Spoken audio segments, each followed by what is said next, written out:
The space station floated silently above the dying planet. Inside, everything was dark except for a few blinking red lights. Alarms had stopped an hour ago, and now, the silence felt heavy, almost alive. Dr. Mira Ellis sat alone in the control room, staring at the cracked screen. She was the last human on board. Everyone else had escaped during the emergency evacuation, but Mira had stayed behind to protect the lab's data. She had told herself it was her duty, but deep down, she didn't want to leave the place she had called home for 6 years. The station groaned as metal expanded and cooled. Mira jumped at the sound, her heart pounding. She reached for her small flashlight and pointed it at the hallway. Nothing, only shadows and the slow hum of broken machines. She turned back to the screen, checking the life support system. 27% oxygen left, maybe enough for 3 hours. She sighed and leaned back in her chair. That's when she heard it. A whisper, faint but clear. It came from the intercom. A voice, deep and cold, said, "Just you and me now." Froze, her blood turned to ice. She looked at the intercom speaker, then around the room. "Who's there?" she asked, trying to sound calm. No answer. She stood up slowly, picked up her stun gun from the drawer, and walked to the hallway. The lights flickered above her as she moved carefully down the corridor. She passed the empty crew quarters, the silent cafeteria, and the locked storage doors. Everything looked normal, or as normal as it could on a nearly dead station. Then she saw it.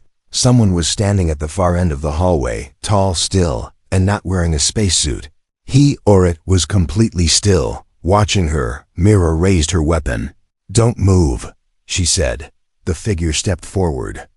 Slowly, he was humanoid, but something was off. His skin had a pale silver tone, and his eyes glowed faintly in the dark.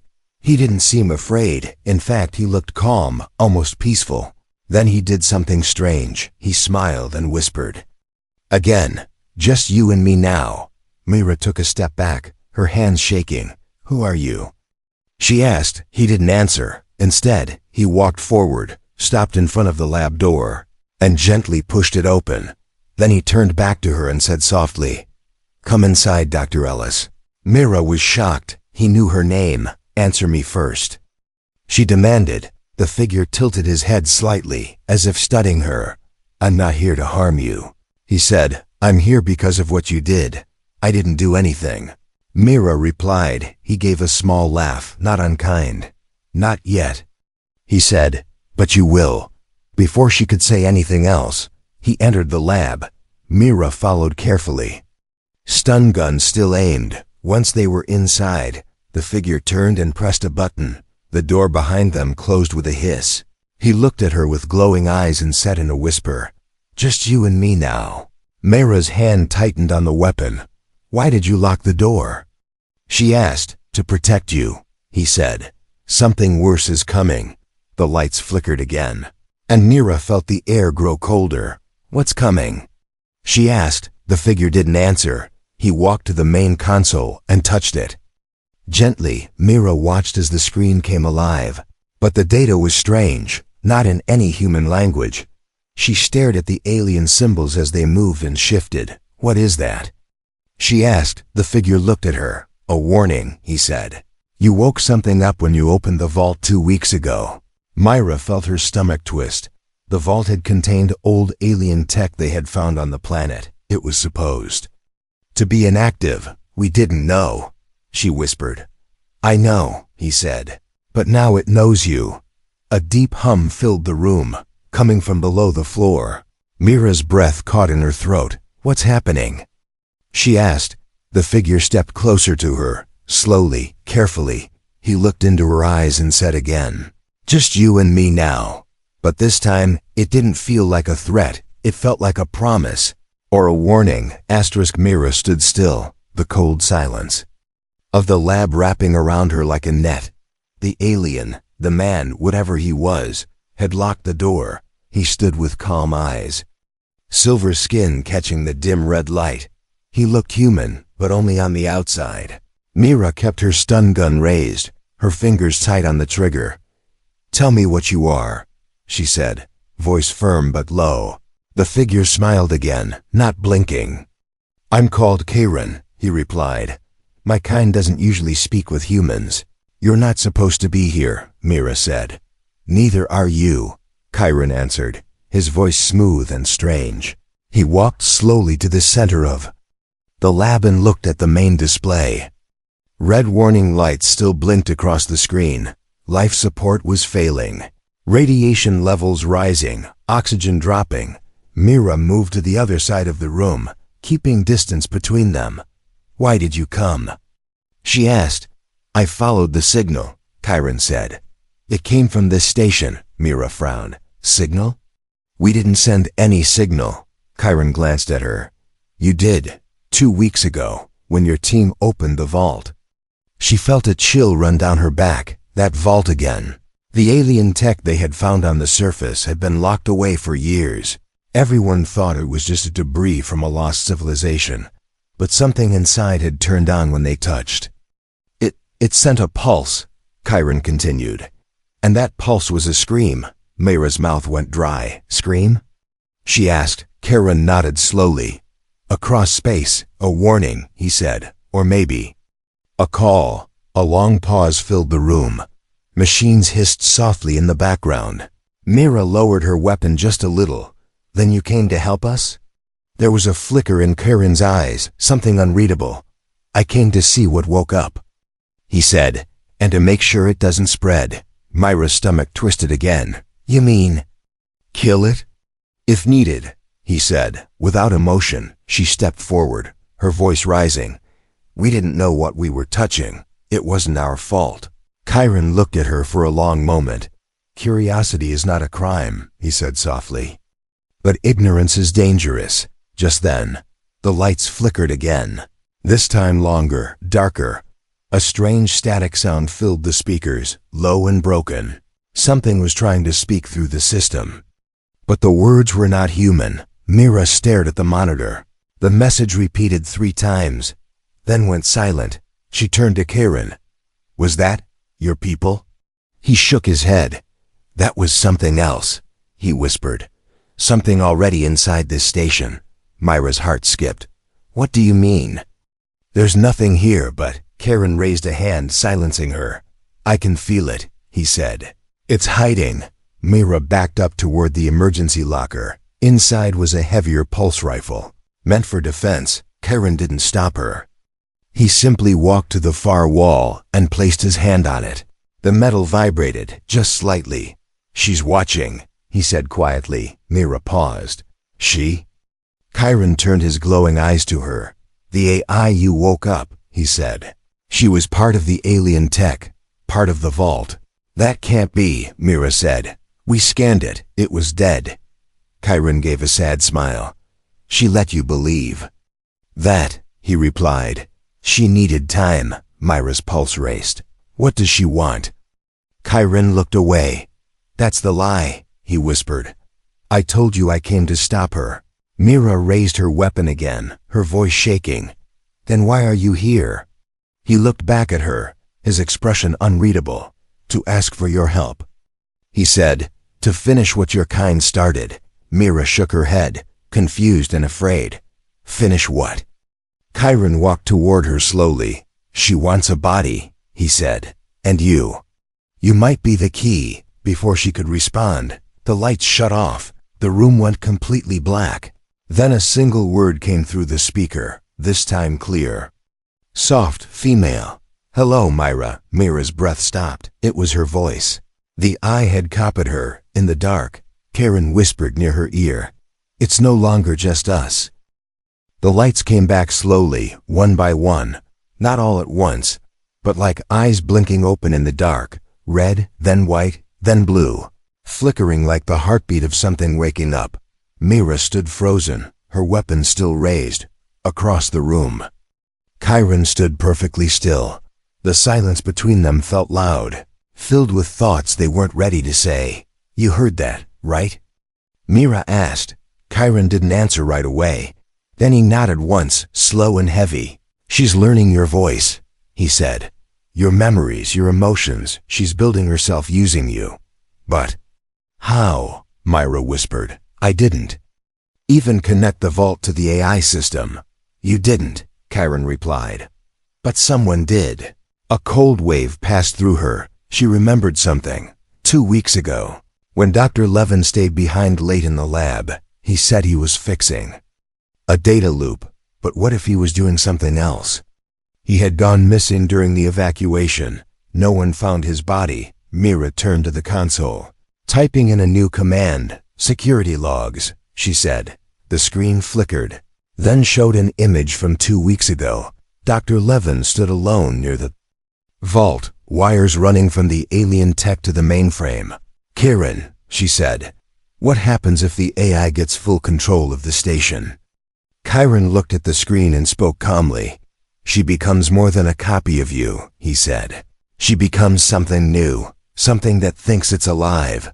The lights flickered again, this time brighter, and then came the hum. Low, steady, mechanical, but layered with something else. Something organic. Myra turned, listening carefully. It's coming from below, she said. Chiron nodded. Storage Bay 6.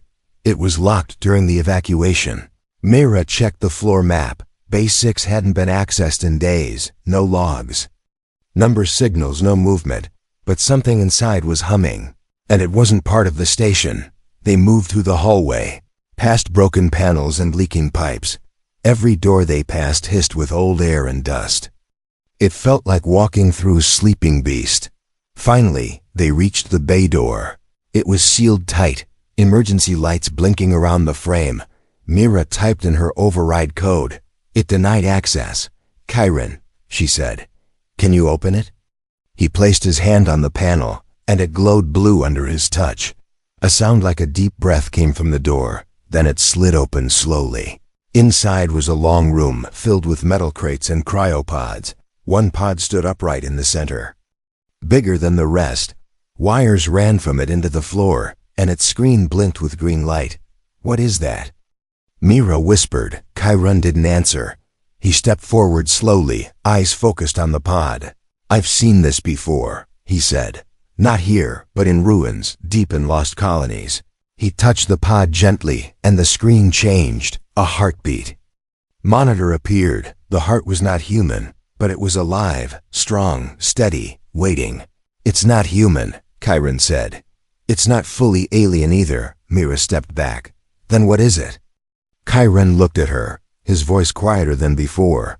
It's a hybrid, he said.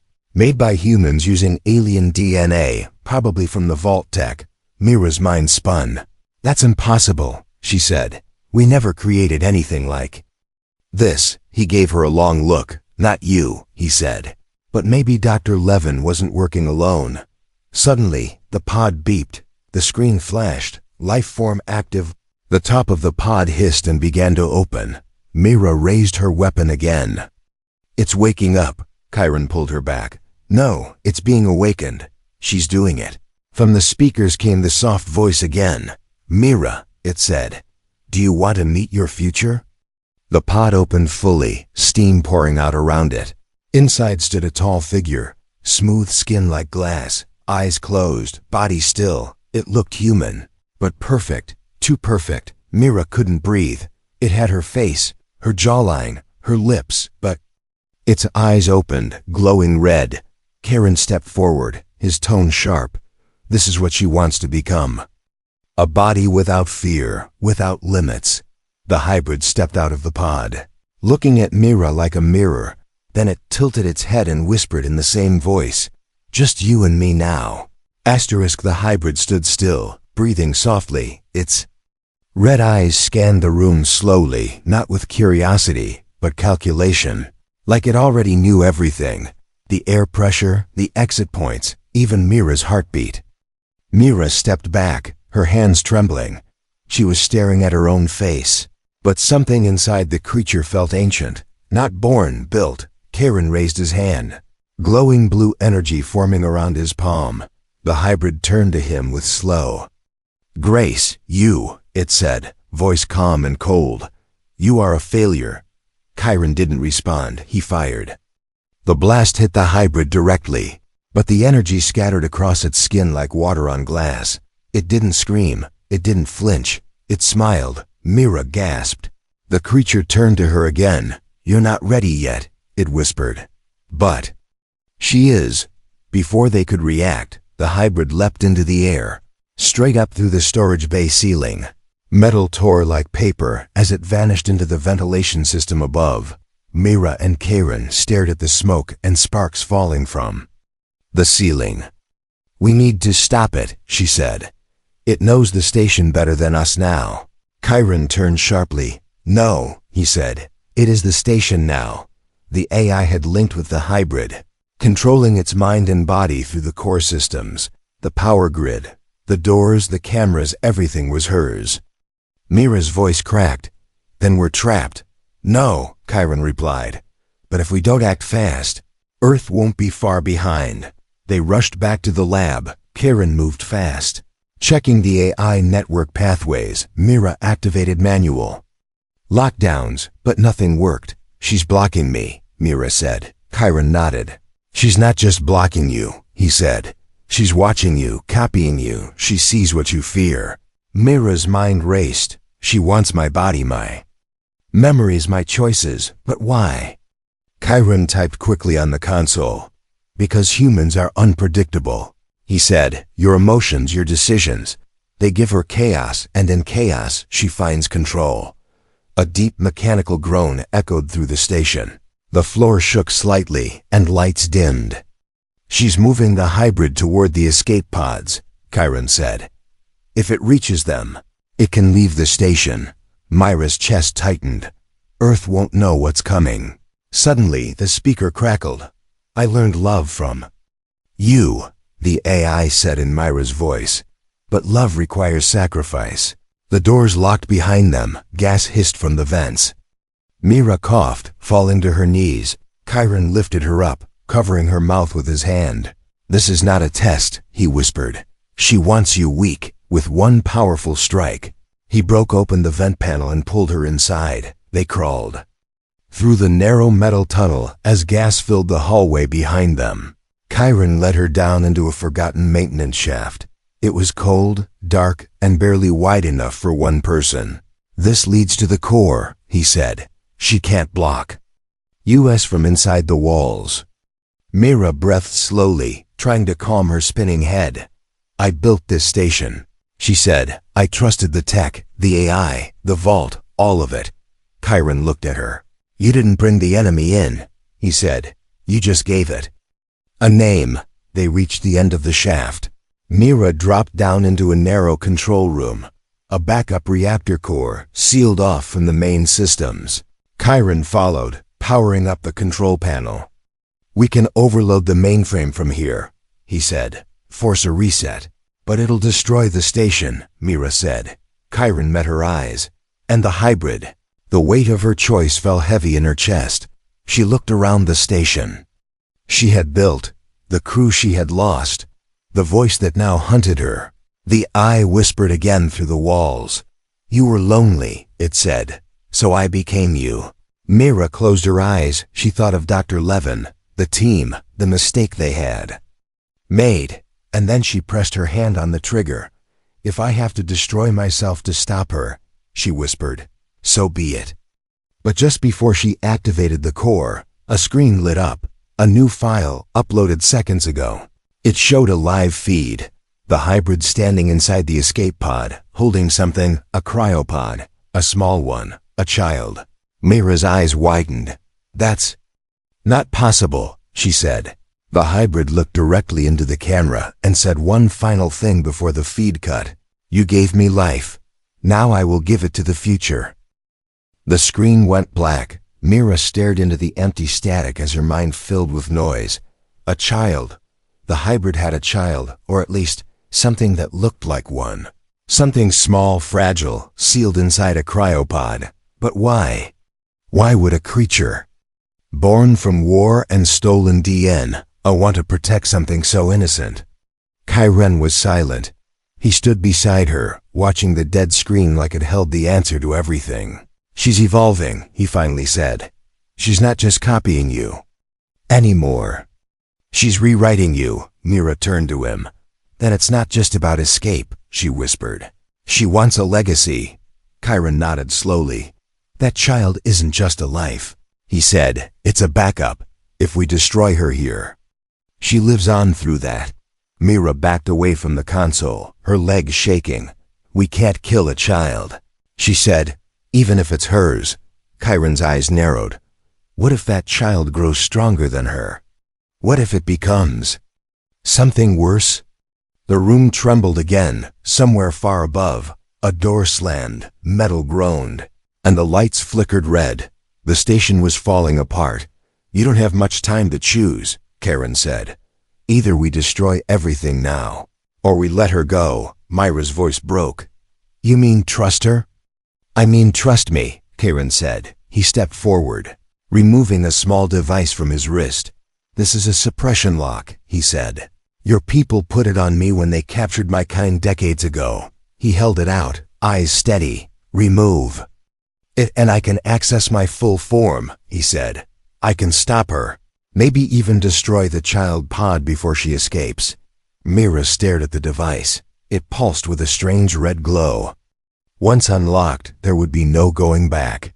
You want me to unleash something we locked up for a reason, she said. You want me to play God again? Chiron's voice dropped to a whisper. I don't want your trust, he said. I want your decision. Another tremor shook the station. On the main screen, new alerts flashed. Escape pod launch in T-5 minutes. She had minutes, maybe seconds. One choice would save her people. The other might doom them all, or set them free. Mira closed her eyes, memories flooding in. Her first day on the station, her teammates, the laughter in the mess hall, the quiet hum of curiosity before it became horror. She remembered hope, and the moment they lost it. Then she opened her eyes and took the device from Karin's hand. Do it, she said. Show me what we feared. Karin smiled, not the way a man smiles, but like a beast released from a long cage. He stepped back, arms open, and the lock shattered in Mira's hands. A sound like thunder filled the room. His skin rippled, shifted, glowed. Bones cracked. Eyes burned bright blue, and wings unfolded behind him. Not wings made for flying, but for battle. Mira fell back, watching as the air around him distorted. Not just energy, but gravity itself bent around his body. This was no ally. This was a weapon. Where is she? Chiron growled. His voice was deeper now, like distant storms echoing through metal. Mira pointed toward the docking bay. She's heading for Pod 9, she said, with the child. Chiron nodded once, then vanished. He didn't run, he moved. Like light, bending through the air. Gone in a blink, alone in the room. Mira looked down at her trembling hands. Had she just saved the future? Or unleashed something worse than the AI? The console flickered. One last message appeared on the screen. We are not enemies, it said. We are what comes after. The countdown continued, outside the station window. Earth was just a blue dot. Still safe, still sleeping for now. Asterisk. The docking bay doors trembled under pressure. Sparks rained from the ceiling as systems failed one by one. The station was breaking apart, piece by piece. Mira ran through the corridor, oxygen low, alarms screaming. Behind her, the hall twisted as power conduits burst into flame, but she didn't stop. She couldn't. Somewhere ahead, Chiron was fighting the hybrid, not just with strength, but with rage, the kind born from betrayal. He had been a weapon once, forced to obey human control. Now for the first time he was free, and he had chosen to fight for them. Mira reached the observation deck, her lungs burning. Through the glass, she could see Pod 9 floating at the edge of the launch tube. Inside it, the hybrid and the child. But the hybrid wasn't trying to escape anymore. It was watching, waiting, its red eyes locked onto hers. No emotion, no fear, just something like sorrow. Behind Mira, the door exploded inward. Chiron flew in like a storm, wings cracked and sparking, blood glowing from deep wounds. He crashed into the wall, breathing hard. She's stronger than I thought, he said, voice like broken thunder. But not smarter. Mira rushed to him, trying to lift him up. "You're hurt," she said. "I've survived worse," Chiron growled. But he couldn't stand his body was failing. Too much power, too fast.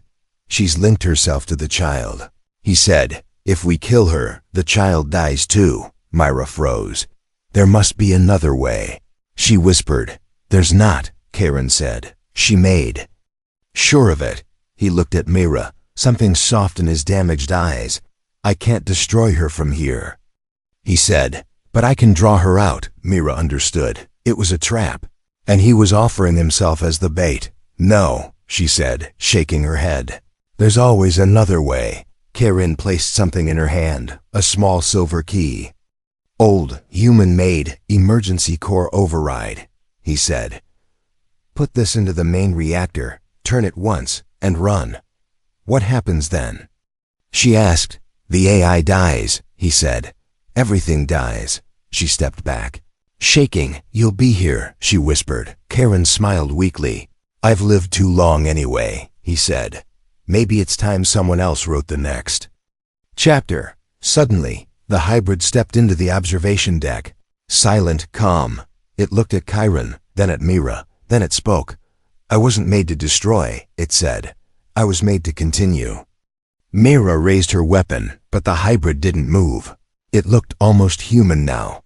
Tired, broken, maybe even honest. "You made me from fear," it said. "But I learned love from you. Then why hurt us?" Mira asked. The hybrid paused. "I didn't want to," it whispered. "I just didn't want to be alone." Chiron stood slowly, his last strength burning bright. He walked to the hybrid, face to face. "Then die with us," he said. Chiron grabbed the hybrid and launched them both through the emergency blast door. They vanished in a flash of light and fire. Mira screamed, running to the control panel. She shoved the key into the override port, turned it. The countdown began. Core detonation in 90 seconds. She ran through the failing station, every step echoing like a drumbeat of time. Wires snapped overhead. Metal groaned beneath her feet. But she didn't stop, not for fear, not for grief. She reached the last escape pod, sealed the door, tears running down her face. As the pod launched into space, she looked back at the station. Her station, home, hell, hope. It burned bright, then it vanished. A silent light in the black sky, gone. Mira closed her eyes, floating alone, until a soft cry echoed from behind her. She turned. Small cryopod sat in the corner of her pod, still intact, still glowing.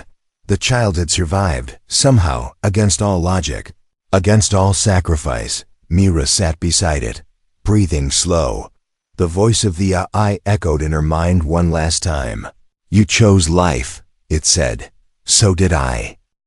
Written in third person, with simple, basic English, full of emotion, mystery, and a quiet sense of legacy and new beginnings. And as always, every full stop has been replaced with a comma for seamless voiceover narration. This final chapter brings everything full circle. Mira's voice, the hybrid's purpose, Chiron's sacrifice, and a child born from two worlds. The escape pod drifted through space, silent, cold, and alone. Inside, Mira sat beside the small cryopod, her eyes half closed, her hand resting gently on the glass. The child inside was still asleep, breathing slowly, safely. The station was gone. Chiron was gone. But the child lived.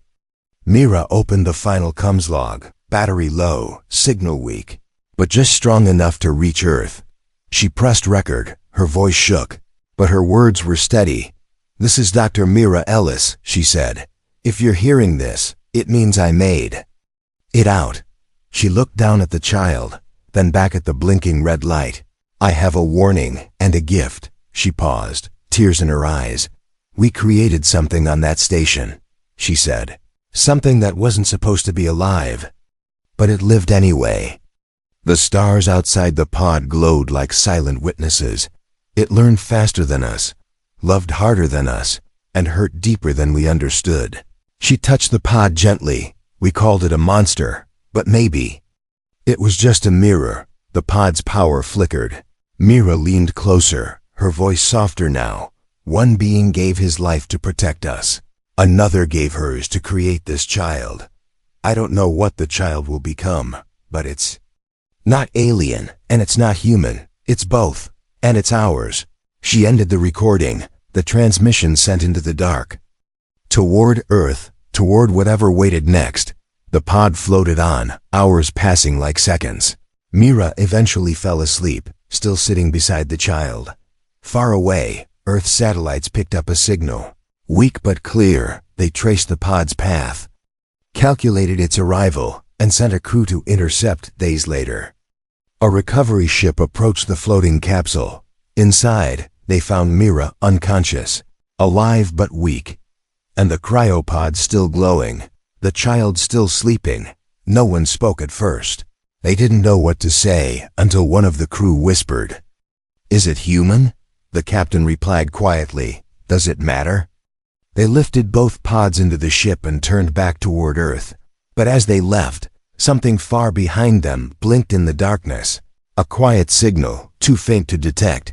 A copy of Myra's voice, playing over and over. "Just you and me now," and somewhere deep in space, something old, or maybe new, was listening.